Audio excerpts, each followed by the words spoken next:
Kuuluisa Nobelin suku teki pitkälti rahansa tsaarin Venäjällä 1800-luvulla. Ensiksi teollisuudessa ja asebisneksessä, myöhemmin myös Bakun ja Kaspianmeren öljykentillä.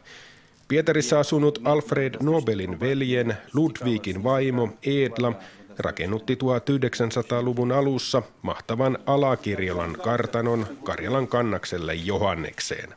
Vesi täältä Nobelin lähteestä maistuu vieläkin todella hyvältä. Глоток ума, глоток знаний из колодца Нобеля. Nykyisen Sovetskin kaupunkikunnan johtajalle paikkakunnan yhteys kuuluisaan sukuun tuli yllätyksenä. Я плавал на лодке с семьей и приплыл на остров и увидел вот какие-то сооружения на острове. Saari oli Georgin saari, jossa Nobeleilla oli aikoinaan suuri kasvihuone. Siellä kasvatettiin eksoottisia kasveja ja hedelmiä. Nobelin viljelmät olivat kuuluisia Suomen puutarhapiireissä.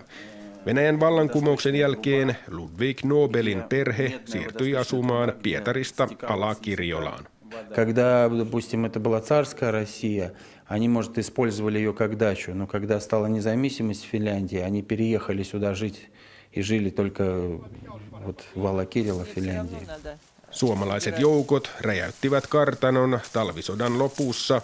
Nykyään mahtikartanon raunioilla elävät mökkiläiset eivät pitkään tienneet paikan historiasta. В 92 году, это 22 года тому назад, приехал автобус с потомками Нобелей. И вот мы тогда и узнали, что это имение Нобелей.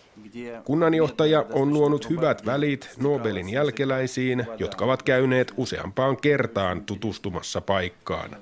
Kunnantalolla on myös historiallinen näyttely kartanosta. Планируем сюда делать туристические маршруты. Сюда уже приезжали автобусы с финскими туристами.